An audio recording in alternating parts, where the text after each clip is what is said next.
We will now inquire further and dig into questions which hit the nerve and sometimes can be a bit hurting. Because yes, the lack of diversity is very often talking about what happens in Hollywood, but the lack of diversity in the documentary world is actually less talked about. And very often we have, well, white, cis, male documentary filmmakers telling stories about, well, other people, interesting others. So POCs, LGBTIQs, women, filmmakers with other special abilities who are not maybe getting enough support from broadcasters, funders, institutions to tell their own stories. What do we do? Because in documentary filmmaking, the question of who gets behind the camera is of critical importance. So we want to interrogate now our respective outsider perspective and see how can we center marginalized storytellers and protagonists in the following session, Inside, Outside Storytelling, Gaze and Power in Documentary Filmmaking.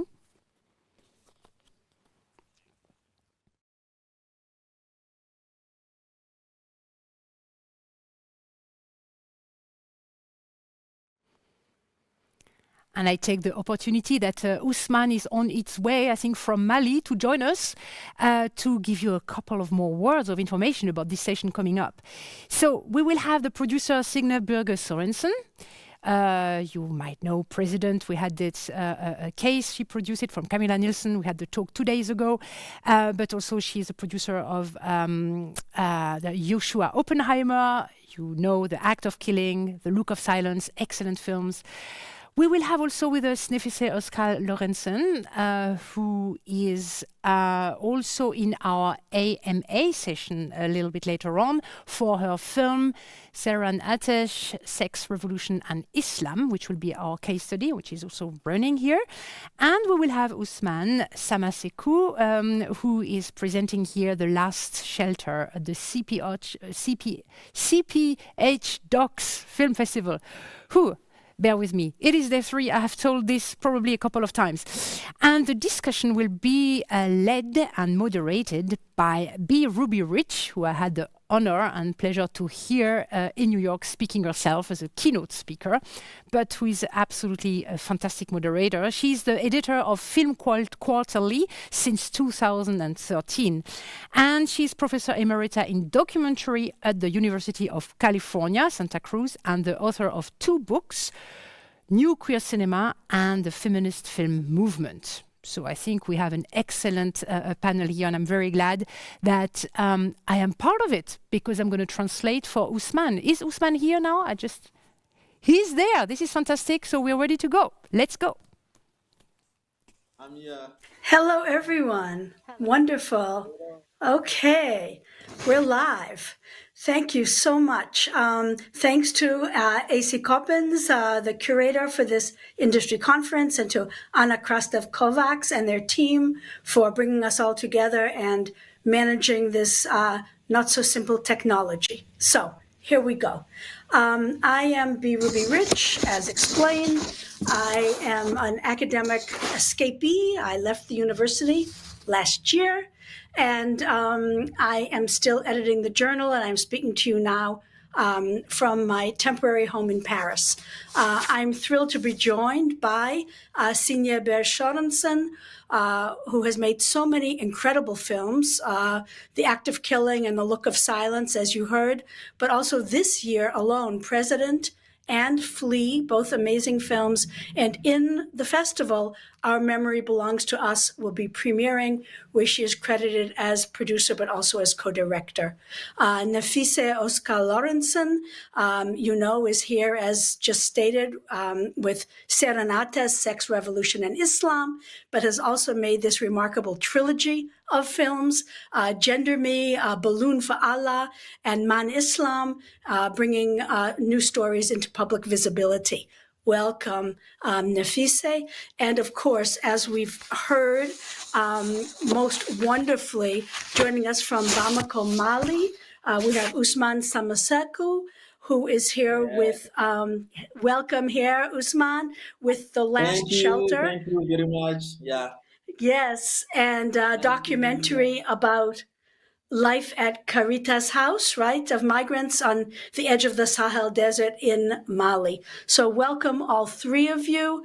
You all have films in the festival. I think they are amazing films.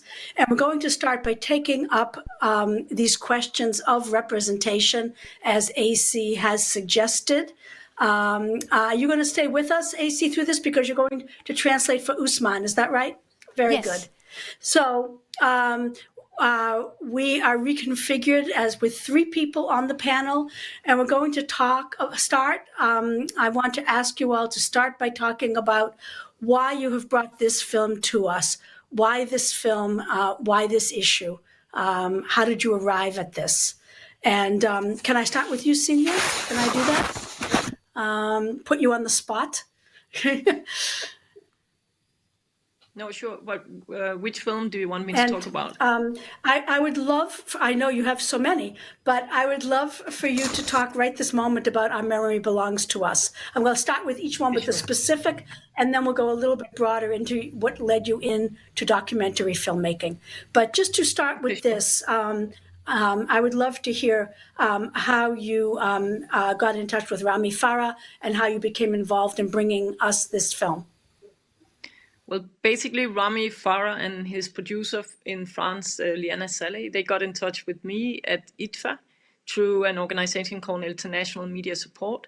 And Rami is a Syrian himself and a refugee. And he had this hard disk with material from Dara in Syria from the first early days of the revolution. And he came to Copenhagen later and showed this material to me and an editor called Janus Bilskov Jansen. And we were very, very intrigued, but we also realized while watching this that there was so much we didn't understand. And we realized that we only started really to understand when Rami and Liana were giving us the context. So it was down to every clip. We had so many questions, and we started this conversation that then actually went on for years, where my role was basically to be the outsider and ask all the stupid questions and really try to understand what was going on. And their role were as the insiders trying to explain to me what they saw and what it was that I didn't get. And therefore we also together realized that we needed that context into the material. And as time went by, we also wanted to have the characters who shot the material, these citizen journalists in Dara, to tell their own story and to reflect upon their own material later on, because the war went on, and we realized that there could be something strong in letting them talk about what initially had led to the revolution and their very first experiencing of becoming citizen journalists, but also what they saw and what it has meant for them later on. So in that sense, this film has maybe at least three gazes somewhere there. There's the gaze of the citizen journalist looking at their own material. There's Rami looking at them and talking to them as an outsider, insider, and then there's me from the afar asking questions and trying to understand what is really going on in Dara at the time and with these citizen journalists right now. Very good. Thank you, Signe. I've had the privilege to see all of these films, so I can tell you this is a remarkable collection. I really congratulate the curators for this. Nefise, can I ask you the same thing, like how you got to know Serenates and how you approached the subject of covering her interventions into society and what she faces, and How did this project come to you? How did you decide to intervene in this way to bring us this story about a woman imam who is very rule breaking in an Islamic context? Thank you. Sure. Before how I met Seyran, I should say that I made a trilogy about Islam and gender. So gender and religion, kind of my key concept in my quest in this world of documentary filmmaking. So I always have this gender baggage with me. After I finished making my trilogy, so I decided to make a film about female imams all around the world. So I had started to make interviews. So at that time, Seyran didn't open her mosque because I started this project 2015. And so my mother always, helps me, and she reads lots of articles, and she always brings articles to me and read this, then if you want to make a good film, you have to read this type of thing. So one day she gave me an article about Seyran Ateş. At that time, I didn't know her. So I read the article and I said, oh my God, I mean, how is it possible that I didn't know her? So I just, traveled to Berlin together with my cinematographer, Anders Hoft, and we started to film her. And then I decided that I'm not going to make a film about, in general, the female imams in the world, but I'm going to concentrate on Seyran Ateş. And as an artist, I have been curious about searching what is hidden behind the reality and how reality is interpreted. Because, Seyran's reality from our perspective is like she is highly protected, she's police protected, and it is not easy to, enter into her life. So I was kind of, curious, how can I enter in her life and how can I show her life to the audience? So that was my inspiration. So when I started to work with Seyran Ateş, so I really see this wonderful person, wonderful human being who really inspired me. And I wanted to make this film not about this unreachable women who are police protected, but I wanted to make a film about the sister, the mother, the neighbor, Seyran Ateş. Very good. Very good. Thank you for that. Ousmane, I am coming to you, and I know you'll be answering in French. And thank you, AC, in advance for the translation. So let me ask you, Ousmane, you have made this beautiful film, The Last Shelter, where you got the trust of people in a very precarious situation. And I wonder, how did you choose this shelter as a place to film? And how did you get permission to enter their world and to bring us inside? How were you able to do this? En fait, l'idée de faire en fait un film sur l'immigration me hantait depuis que j'ai commencé à faire le cinéma, et je me demandais comment traiter le sujet en fait. Et l'idée de filmer également dans cette maison de migrants qui est un refuge m'est arrivée en 2018 lors d'un atelier sur l'immigration qui regroupait également des spécialistes de l'immigration, mais aussi en fait des réalisateurs et producteurs organisés par STEP de la Sud-Afrique. Donc c'est comme ça que j'ai pris connaissance en fait de ce lieu, de cette maison de migrants qui se trouve au Mali, chez moi à Gao. Et c'est ainsi que j'ai décidé de m'y rendre et de voir comment je pourrais documenter tout ce qui se passe dans cet endroit en fait. Yeah. Okay, so I had this idea to do something about immigration since I actually started with cinema.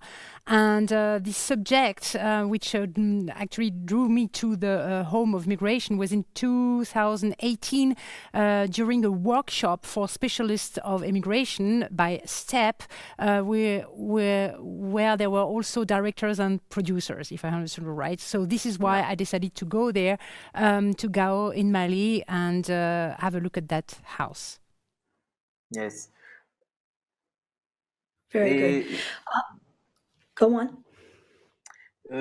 Quand je suis arrivé dans cet espace, en fait, ce qui m'a le plus en fait frappé, c'est que cet endroit m'a un peu replongé en fait dans une histoire très intime, qui est l'histoire de ma famille, l'histoire de mon oncle qui est parti, ça fait 32 ans, dont on n'a plus de ses nouvelles, on ne sait pas s'il est vivant ou il est mort. Et j'ai rencontré en fait dans ce lieu une dame qui s'appelle Natacha, dont j'avais déjà entendu parler lors de l'atelier.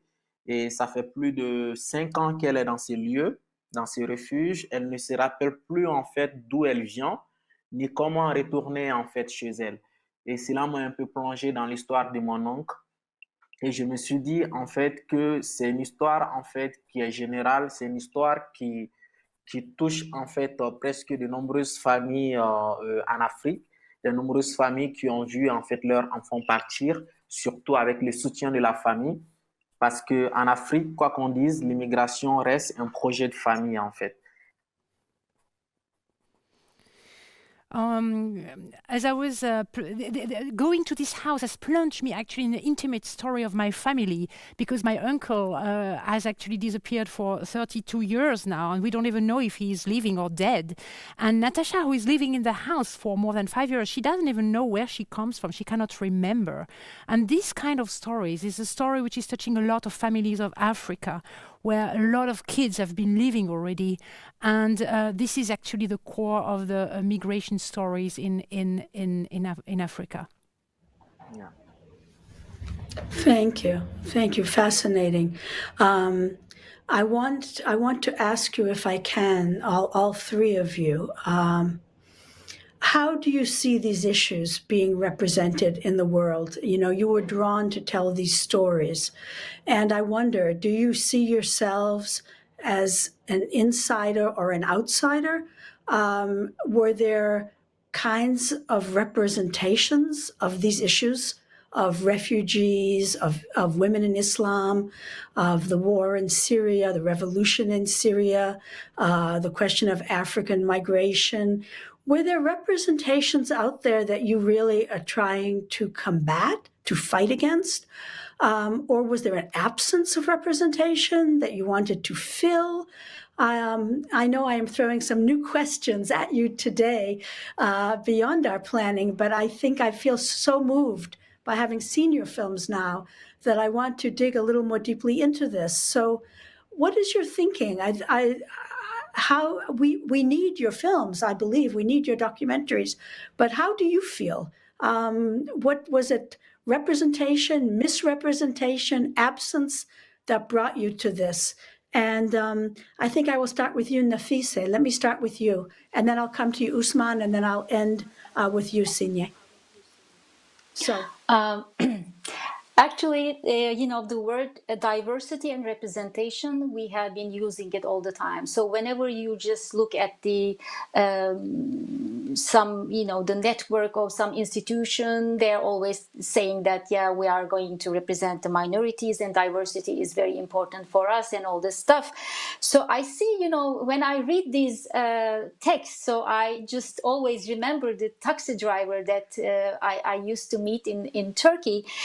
So he was a really, really great guy, but, you know, he really didn't like the new rules that you have to use the seat belts. So he was driving, but he wasn't. He was kind of, you know, using his seatbelt, but not, you know, putting inside. So I see like the institutions right now. So they are talking about this representation and diversity, but they are not really implementing it. They are just pretending, like the taxi drivers in Turkey. So the question is how we can, in a way, create the consciousness that the institutions will take it, you know, in their heart. I mean, they will say that it is necessary. It is like, you know, drinking water or whatever, eating bread. We need these representations. Otherwise, you know, we can't really survive. I mean, our souls will be so boring. So I feel like, you know, I think as artists, so we should really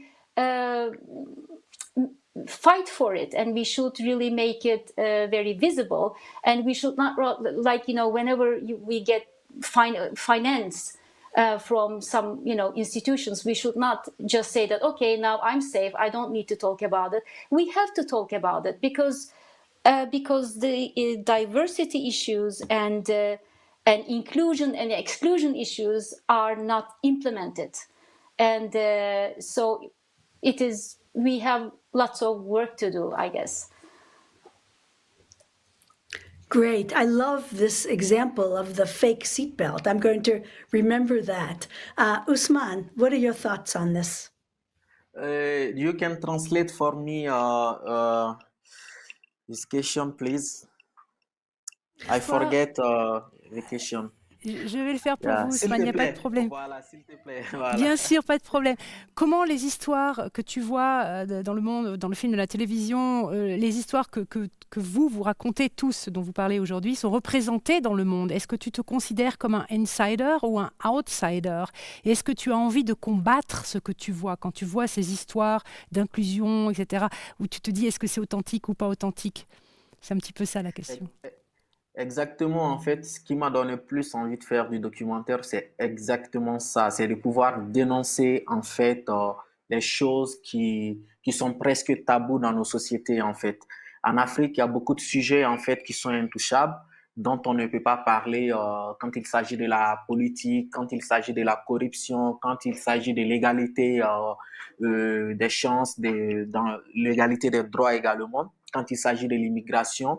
Quand il s'agit de surtout la famille également, ça devient quelque chose de très fermé, très tabou.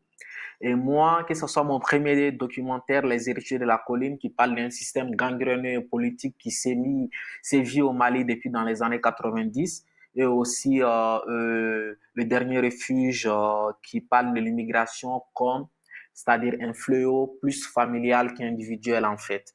Donc, pour moi, il faut dénoncer en fait ce qui ne va pas. C'est ce qui m'a donné envie de faire ce métier.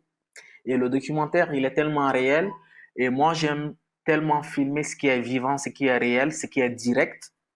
Je fais du cinéma direct, donc ça raconte en fait la réalité des choses et ça permet également à beaucoup de gens de voir ce qu'ils entendent parce que il y a beaucoup de choses qui se racontent autour de l'immigration, mais quand on le voit, c'est encore plus choquant et ça nous permet d'avoir une forme de sensibilisation, de changement des mentalités, des conceptions également, et voilà, sur l'immigration parce que beaucoup de ceux qui partent ne savent pas en fait réellement, ils sont soit mal informés ou ne sont pas informés en fait de ce qui les attend en fait. Yeah.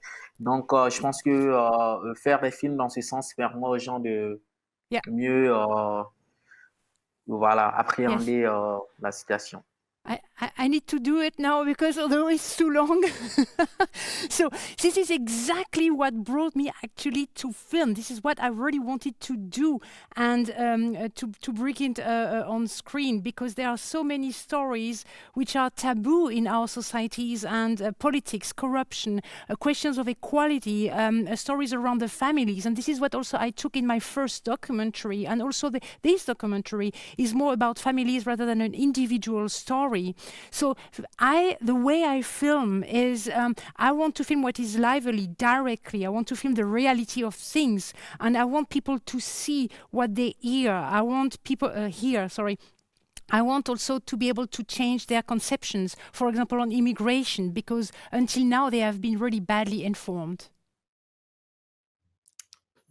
Very good. Ousmane, I don't think you were finished. Do you want to continue with your thought? Et je pense que en fait, les documentaires en fait permettent toujours en fait à une population, ça permet de entre guillemets rééduquer en fait les mentalités en fait, parce que il y a des sujets en fait dont tout le monde sait mais personne ne vit y toucher en fait. Et quand tu arrives à exprimer cela dans un film et à faire une diffusion également large en fait de ce film dans les coins les plus reculés en fait de ton pays ou de l'Afrique, dans les villages et autres, et dans les communautés, ça permet aux communautés de prendre conscience, ça permet aux familles. Moi, je sais que ce film, si on arrive à le faire diffuser en large, un peu partout au Mali, il y a beaucoup de familles, il y a beaucoup de parents qui vont se questionner en fait sur le départ de leur enfant, sur l'absence de leur enfant, et aussi à se poser la question, est-ce que ça vaut vraiment la peine en fait que on puisse sacrifier jusqu'au sacrifice ultime qui est notre vie à vouloir chercher de quoi subvenir aux besoins de la famille. Au-delà de ça, c'est aussi une question plus politique. Je pense que ce qui pousse en fait les gens à partir, c'est vraiment en fait un manque de volonté politique de nos dirigeants qui ne mettent pas les moyens en place pour que les gens puissent et ne pas vouloir partir en fait. Et que ça soit mettre en place des vraies politiques d'embauche des jeunes, des vraies politiques d'éducation des jeunes, de vraies politiques d'égalité des chances au niveau de l'emploi. Je pense que c'est ce qui fait que beaucoup de gens partent parce que quand ça ne va pas, l'homme, et selon l'éducation qu'on a tous reçue, c'est à l'enfant d'aller chercher pour subvenir aux besoins de sa famille. Et partir en Afrique en aventure, on ne voit pas le plus souvent cela comme plus un sacrifice, c'est même plus une chance d'oser aller affronter le désert et la mer pour pouvoir subvenir aux besoins de sa famille. Et dans l'inconscience, dans nos inconscients, on s'est dit, même si on meurt en faisant cela, on meurt avec la baraka et c'est sûr que Dieu va nous accueillir dans son paradis. Donc, c'est tout cela qu'il faut déconstruire en fait. Ah, ils ont coupé le courant chez moi. Je suis désolé. Il y a l'obscurité. Tu es toujours dans l'audio, donc je vais vite traduire. Ne pars pas, reste avec nous. On te voit encore un peu. Alors, documentary is really a way to change the mentalities because there are things we do not know, but we cannot really touch it. So when we have the chance to have documentaries which are able to have a much larger distribution, we can reach maybe to far away villages, far away communities, and we can make them what is happening in their families and what happens to their kids so that they can question this and question this absence and questions, is it worth to sacrifice your kid? Because it is very often seen as a chance to see the child go and provide with the family and etc. And then you are welcome in the home of God because baraka. But actually the film is questioning, and it is a political question that actually we have to deconstruct what is wrong in our countries, that the people are going away. There is no equality, there is no chance, there is no education, there is no jobs. And this is why it is a political thing. Very good. Very good. Thank you. Thank you, Ousmane.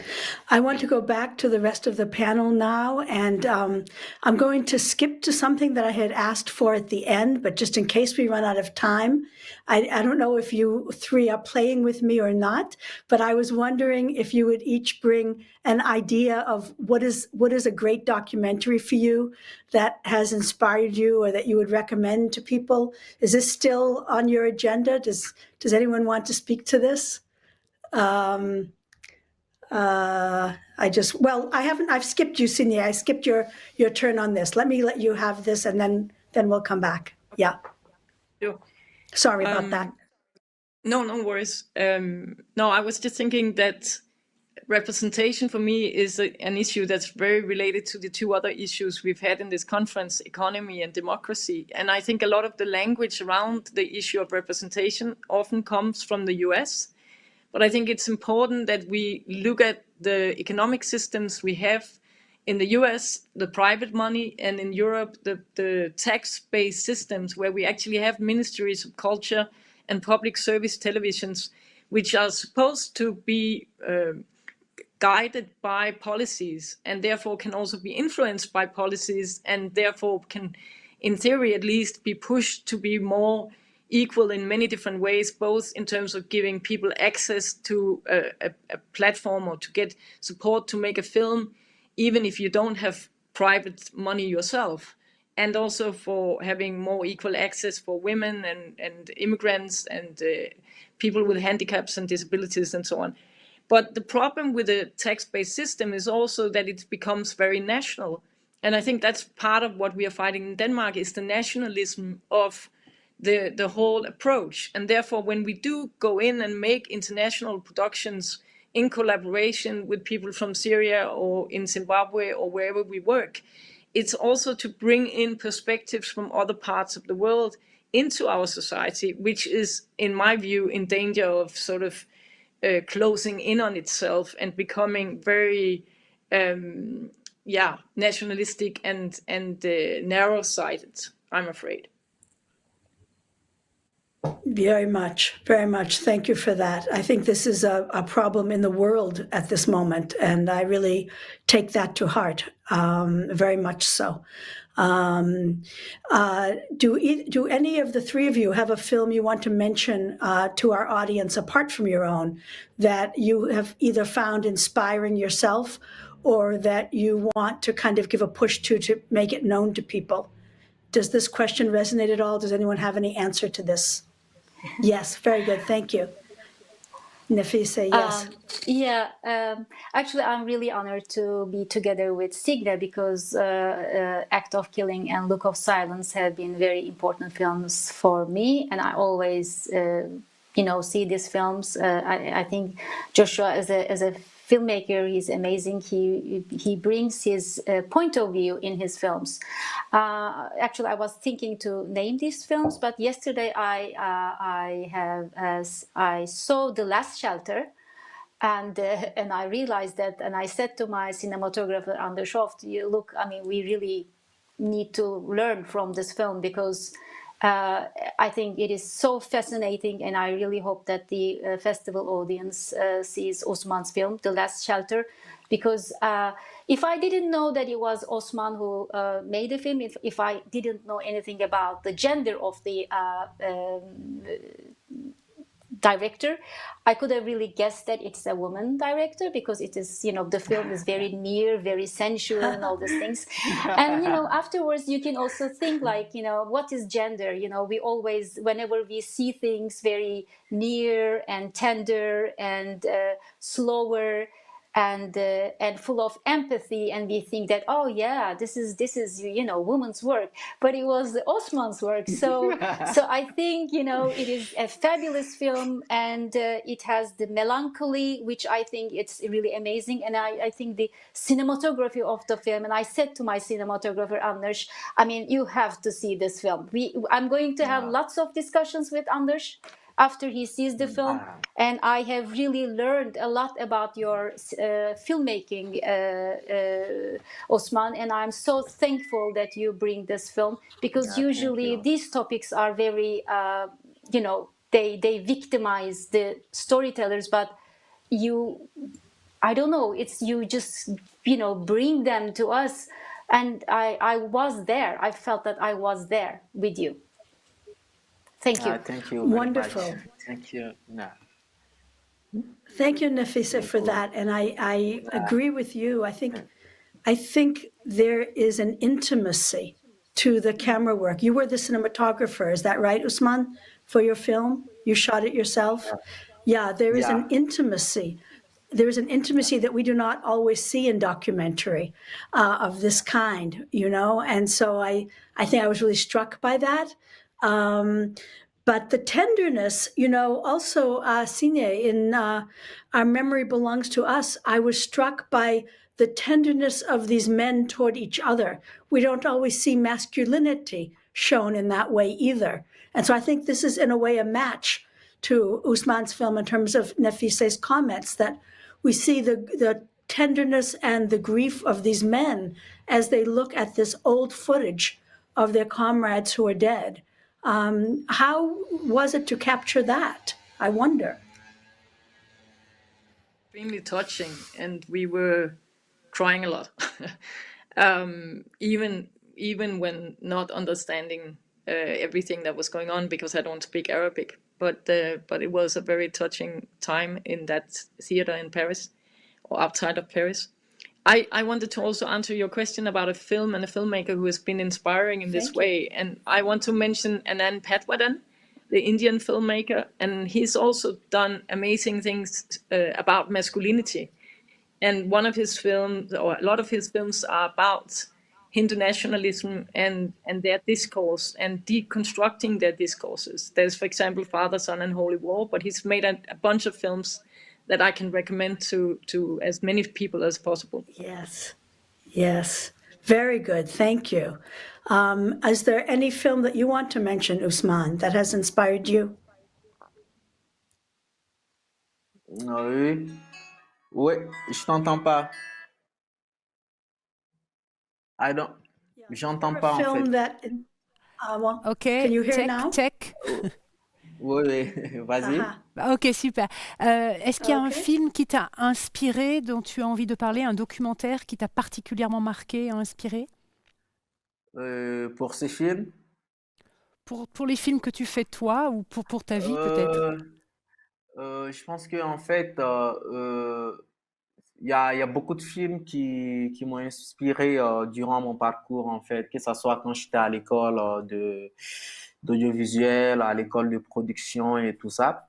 Il y a surtout, en fait, des films qui parlent, par exemple, Human. Human, c'est un film que j'aime beaucoup, Human, et qui est un film qui parle des témoignages d'humains où on a toutes sortes de personnes qui viennent, qui parlent de ce qu'ils aiment. Ça part des choses les plus simples aux choses les plus difficiles à expliquer.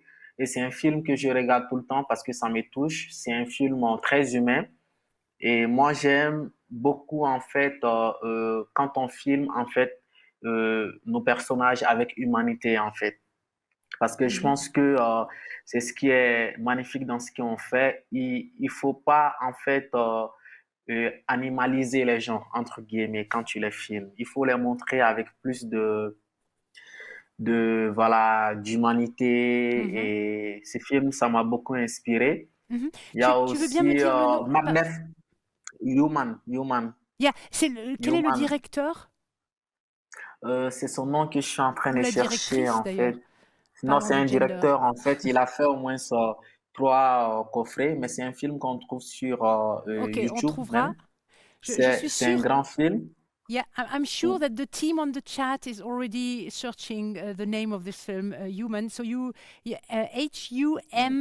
C'est is it in ça, French? Yeah.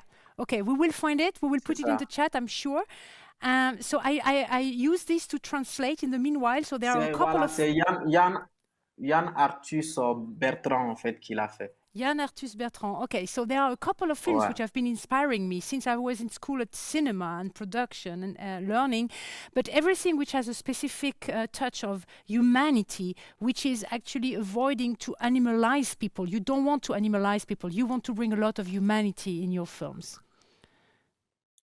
Yeah.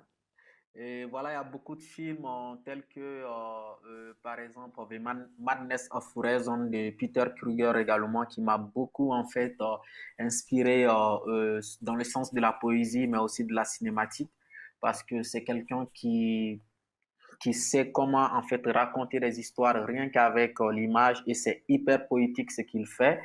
Et moi, j'aime beaucoup travailler avec tout ce qui est abstrait, voilà, tout ce qui est décousu, en fait. J'aime pas les histoires linéaires, en fait. J'aime plonger des choses qui semblent vraisemblables. Souvent, tu regardes et pouf, il y a des séquences qui arrivent, qui te percutent, qui te font réfléchir.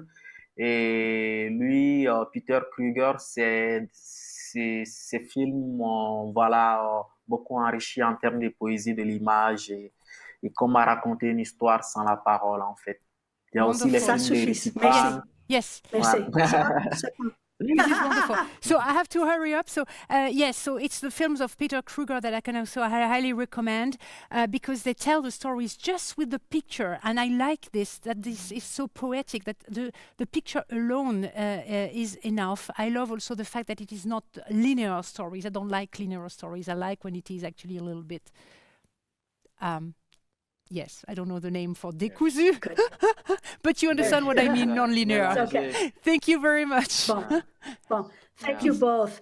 And I am going to take the opportunity as moderator to just recommend in the festival the film by Rintu Thomas and Shushmit Ghosh, Writing with Fire from India, that I think is an exceptional film. I know they're speaking later today. And I will just add, before we run out of our presentation time, that I was teaching in social documentary program, and I had a kind of motto for the students that came out of there, which was that every film you make has to not just communicate to the world, but it must be legible to the people who are in it.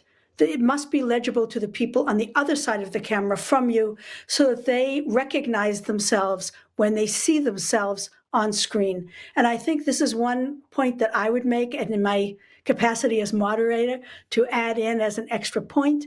And also to say that I am so happy to be doing this session with all of you today, and our 1 minute left before the chat, on a year when I should just say I'm honored to be a member of the Academy documentary branch. However, in this time of 2021, this time with so many crucial issues, for the award to go to my octopus teacher, I think is just a very sad state of affairs.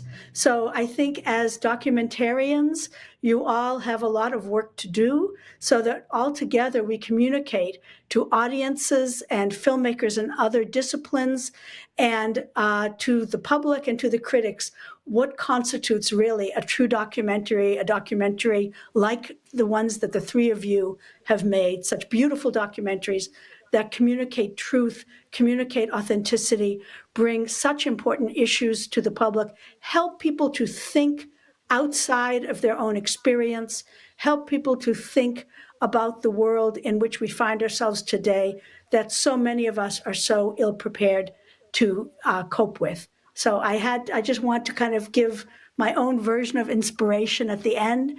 And I believe if my timer is telling the truth, that we now have a little bit of time to hear from audience. Is that right, AC? This is right, but I think I think they have been fascinatingly listening to this session, because I don't see any Q&As coming up. I don't know if you have any Q&As, Ruby. This is wonderful. So I would say maybe we can add another question, Ruby, if you would like to have a last round with every speaker. Yes, I would love to. That's very good.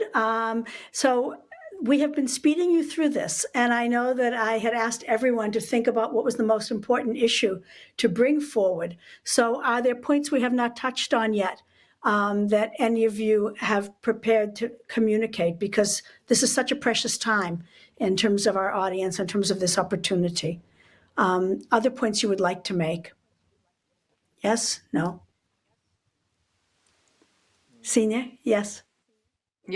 Yeah, I think it's very important that we talk about filmmaking as collaboration also. And I know, of course, you have a lot of power when you are behind the camera, but it's also very much to do with how you are behind the camera and how you are communicating and working with the people in front of the camera, not just while you make the film, but also beforehand to prepare and afterwards to finish the film and get it out there. And I really liked your comment about that it must be legible to those who are in front of the screen, but also I think there is a lot of collaboration that happens in the aftermath and in the use of the film, and hopefully the kind of films we are making have that in mind and have a long-term outreach and impact ambition, as well as an ambition to do a fair representation and to focus on the important issues. Wonderful. Thank you for that, Signe. I know we hear a lot of talk about co-creation now, but I'm not always sure what the reality is. So this is very good to have flagged by you as something to consider. Nefise, do you want to add to that? Yes, I think now all around the world we are dealing with the issues like terrorism and extremism. And I think this extremism is not just coming from, it's not a gift of God. I mean, it is patterns, and it is based on this exclusion. I mean, the exclusion is a really very invisible process, and I think lots of second, third generation immigrants living in Europe have been feeling this exclusion from the society. They are not good enough. And I am an immigrant woman filmmaker, and I'm, whatever I do, I mean, I'm interested in gender and Islam and religion or whatever. So whatever I do, it will be a niche and yalla yalla kind of filmmaker. So I just wonder, when am I going to be, one part of the mainstream? So so it's just, you just always feel yourself like you belong to the niche. Yeah, and the niche, in fact, for some of us, is the most important world. So we have to find a way to turn that around, I think. Thank you for that. So Ousmane, what about you? Oh, sorry, Nefise, go ahead. So when I was just saying that when gender is a niche, so what is not a niche? So I just wonder. Thank you. Thank you. Ousmane, what about you? Yes. What do you... Je pense que en fait c'est hyper important en fait la relation la relation entre le filmeur et le filmé en fait, parce que ce qui est intéressant selon moi dans le documentaire, c'est que c'est d'abord une relation humaine en fait qui s'installe obligatoirement quand on fait un film documentaire en fait. Parce que quand tu filmes quelqu'un pendant 1 mois, 2 mois, 3 mois, ce n'est plus un personnage et un réalisateur en fait. Soit il y a une vraie amitié qui se crée, il y a une familiarité qui se crée, mais il y a quelque chose d'humain qui se crée en fait, qui continue même après le film en fait. C'est pourquoi la majorité en fait des films qui passent où on a l'impression que c'est vraiment du réel, c'est qu'il y a eu un réel travail derrière en fait, c'est-à-dire un réel travail de repérage, un réel travail pour comprendre en fait la personnalité du personnage, pour que le personnage aussi comprenne ce qu'on veut faire. Et cela aboutisse forcément après et le film à une relation ne serait-ce que humaine en fait. C'est ce qui aussi voilà, nous donne envie de faire le documentaire, parce qu'à la fin, on se retrouve et voilà, voir cette relation qui reste même après le film en fait. Yeah. Okay. Yes. So the most important thing Yes, here is Casey. actually the relation between the filmmaker and the protagonist. It must be a humane relation, because after 2 months, 3 months, and etc., there is somehow a true familiarity which is getting into the picture, or a true friendship, at any case, humanity. And after the film and beyond the film, this is going to stay. And this is what is real. This is show that there has been a real work, so that the protagonists also understand what is happening. And at the end, you will find each other again after the film. Very good. Beautiful. AC, I understand you have a question for us. Do you want to just read that in the few minutes we have left? Oh, yes. I'm told there is a question. Yes, there is a question. Yes, absolutely. Sorry, I'm between my notes. I'm the host. I'm the curator. I'm the translator. It's okay. It's okay. It's all right. Okay, so I definitely agree with the fact that the documentary has to be legible for the people who are in it. But I would like to ask, how do you deal with difficult, controversial characters who, for example, are hiding something in front of the camera, or want to represent a certain opinion but might not tell the real truth? And it is a question of Monica Grassi. Who would like to take the question? Because we have 1 minute left. Yeah, it's a very hard one. We have 1 minute. I'm afraid the question does not have time to be answered. But I think that I think that probably the best answer would come from you, Signe, in terms of the act of killing. There is the example of the people, some had something to hide, some had nothing to hide, and they should have. I don't know if the others, sorry, I mean... the question goes to Nefise. I'm sorry to say. The question goes to Nefise as Seren Atesh sometimes is seen as controversial. I'm sorry, I have to redirect to gain time. Okay. Yes, well, we have 29 seconds, so... I give you 1 minute. I may do that. Yes, in the film we have filmed in a brothel in Berlin, and the sex workers, they didn't want to be visible in the film, but we have recorded their voices, and then we have because it was very important that they shouldn't be recognizable. So we have yurt and reenactments. And at the same time in China, when Seyran Ateş met LGBT circles, so some of the people in the circle, they didn't want to be visible, but they wanted that their stories will come in this film. So, so I always contact with the storytellers, and so in that sense, I mean, it is very important that nobody recognizes them, especially the contract that I have done with the sex workers. Very good. Thank you for that. Thank you, everyone. This has been a terrific session.